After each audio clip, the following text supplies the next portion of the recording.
आज हम पढ़ेंगे चैप्टर 2 हिंदी रीडिंग। जैसे सवाल वैसे जवाब।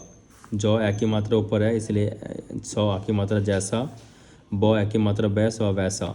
बादशाह अकबर अपने मंत्री बीरबल को बहुत पसंद करता था। बीरबल की बुद्धि के आगे बड़े बड़ों की भी कुछ नहीं चल पाती थी। इसी कारण कुछ दरबारी बीरबल से जलते थे। वह बीरबल को मुसीबत में फंसाने के तरीके सोचते रहते थे। अकबर ने एक खास दरबारी ख्वाजा सरा को अपनी विद्या और बुद्धि पर बहुत अभिमान था। बीरबल को तो वह अपने सामने नीरा बालक और मूर्ख समझते थे, लेकिन अपनी ही मानने से तो कुछ होता नहीं। दरबार में बीरबल की ही तूती बोलती और ख्वाजा साहब की ऐसी लगती थी कि जैसे नक्कार खाने में तूती की आवाज़। ख्वाजा साहब की चलती तो वह बीरबल को हिंदुस्तान से निकलवा देते, लेकिन निकालवाते कैसे। एक दिन ख्वाजा ने बीरबल को मूर्ख साबित करने के लिए वो सोच विचार कर कुछ मुश्किल प्रश्न सोच लिए।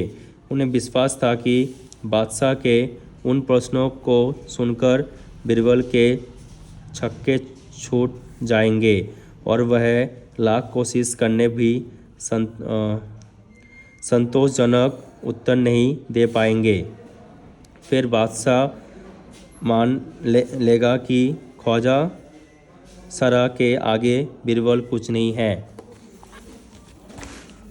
ख्वाजा साहब अचानक पगड़ी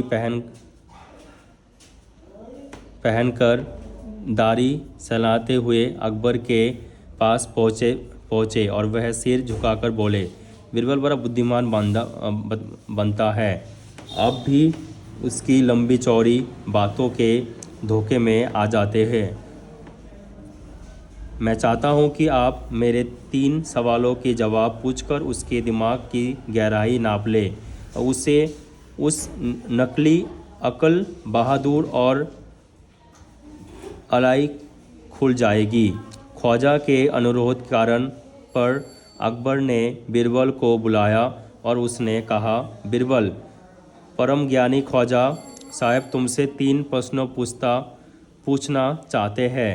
क्या तुम उनके उत्तर दे सकोगे? बीरबल बोले, जहाँपना, जरूर दूंगा, खुशी से पूछो। ख्वाजा साहब ने अपने 3 सवाल लिखकर बादशाह को दे दिए। अकबर ने बीरबल से ख्वाजा का पहला प्रश्न पूछा, संसार का केंद्र कहाँ है? बीरबल ने तुरंत जमीन पर अपनी छड़ी गाड़ कर उत्तर दिया, यही स्थान चारों ओर से दुनिया के बीचों बीच पड़ता है। यदि ख्वाजा साहब को विश्वास ना हो तो वह फीते से सारी दुनिया को नाप कर दिखा दे कि मेरी बात गलत है। अकबर ने दूसरा प्रश्न किया, और आकाश में कितने तारे हैं? बीरबल ने एक भेड़ मांगकर कहा, इस भेड़ के शरीर में जितने बाल हैं उतने ही तारे आसमान में हैं। ख्वाजा साहब को इसमें संदेश हो तो वह बालों को गिनकर तारों की संख्या में तुलना कर ले। और अब अकबर ने तीसरा सवाल किया, संसार में आबादी कितनी है? बीरबल ने कहा, जहाँपना, संसार की आबादी पल पल पर घटती बढ़ती रहती है, क्योंकि हर पल लोगों को मरना जीना लगा रहता है। इसलिए यदि सभी लोगों को एक जगह इकट्ठा किया जाए तो वह तभी उनको गिनकर ठीक संख्या बताई जा सकती है।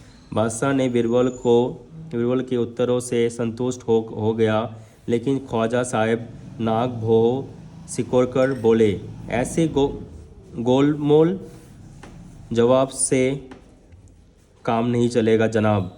बीरबल बोले, ऐसे सवाल के ऐसे ही जवाब होते हैं। पहले मेरे जवाबों की गलत साबित कीजिए, तब आगे बढ़िए। ख्वाजा साहब ने फिर कुछ बोलते नहीं बना।